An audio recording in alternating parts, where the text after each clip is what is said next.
Direito processual penal, princípios do direito processual penal. Vamos falar do princípio nemo tenetur sede genere, que também é conhecido como princípio da não autoincriminação.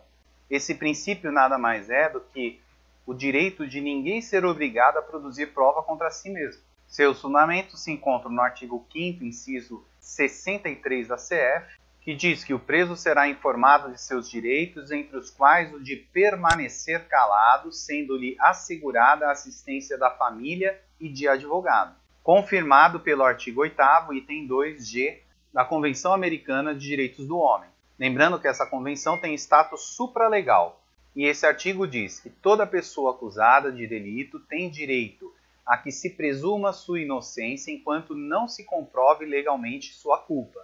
Durante o processo, toda pessoa tem direito, em plena igualdade, às seguintes garantias mínimas. E dentre as garantias, nós temos o direito de não ser obrigado a depor contra si mesma, nem a declarar-se culpada. Portanto, o artigo 5º declara expressamente que ele deve informar sobre a possibilidade de calar do acusado, que seria o princípio da informação direta, e ainda que este deve ter assistência da família ou de advogado. Já o artigo 8º fala expressamente que deve ser informado o acusado da possibilidade de não depor contra si ou declarar-se culpado.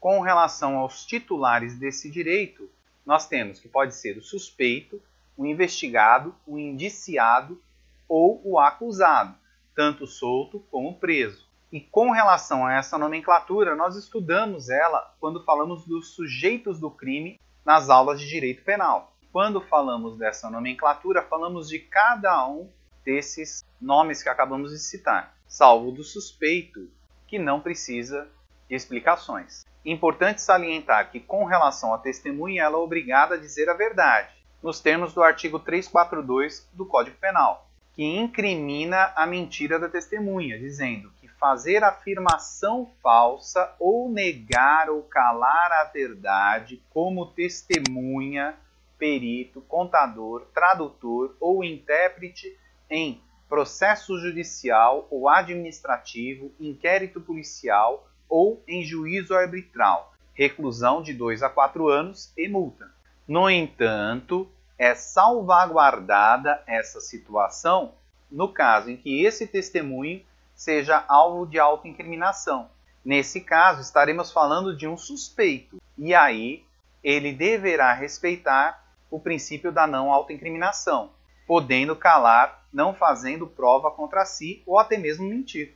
Com relação ainda aos desdobramentos que esse princípio impõe, temos o direito do acusado à informação sobre o silêncio, nos termos do artigo 5º, inciso 63 da CF, que acabamos de ler.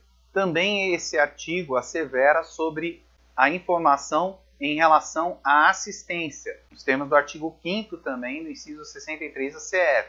E temos a informação sobre o uso da informação contra si.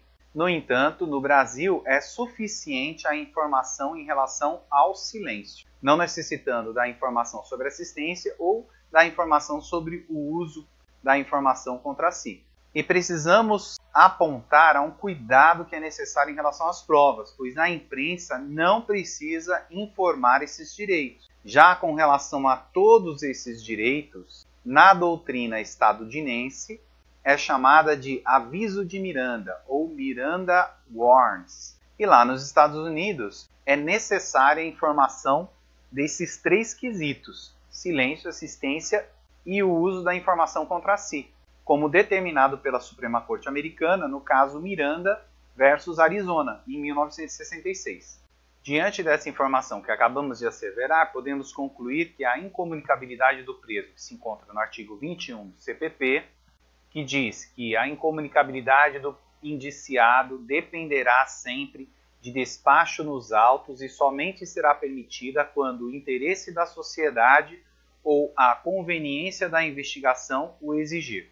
E ainda que a incomunicabilidade, que não excederá de 3 dias, será decretada por despacho fundamentado do juiz, a requerimento da autoridade policial ou do órgão do Ministério Público, respeitada em qualquer hipótese o disposto no artigo 89, inciso 3 do Estatuto da Ordem, que era o antigo Estatuto da Ordem, que falava sobre a comunicabilidade do advogado com o preso. No entanto, fica patente o fato dele não ter sido, esse artigo 21, recepcionado pela CF. E conforme a própria doutrina assevera, os argumentos para isso são os seguintes. Primeiro é a assistência do advogado, que a gente já leu lá no artigo 5º, inciso 63 da CF, que fala que o preso deverá ter assistência da família e do advogado. E ainda temos as situações de estado de defesa, do artigo 136, parágrafo 3º, inciso 4 da CF, que determina que na vigência do estado de defesa é vedada a incomunicabilidade do preso.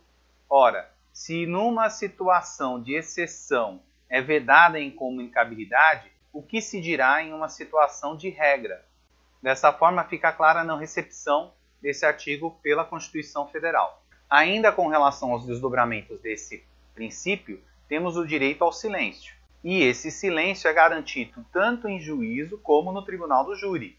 E em juízo nós temos o artigo 5º, inciso 63 da CF, que nós já lemos, e o artigo 198 do CPP, que diz que o silêncio do acusado não importará confissão, mas poderá constituir elemento para a formação do convencimento do juiz. E observe que essa segunda parte desse artigo, nos termos da jurisprudência e da doutrina, não foi recepcionada pela Constituição Federal de 88, justamente por ser afeto ao sistema inquisitorial que não mais é aceito no nosso sistema processual. Já com relação ao silêncio em relação ao tribunal do júri, esse direito se desdobra no fato da acusação não poder usar o silêncio ou mesmo a falta do acusado no tribunal do júri contra este, nos termos do artigo 4782 do CPP, que diz que durante os debates as partes não poderão, sob pena de nulidade, fazer referências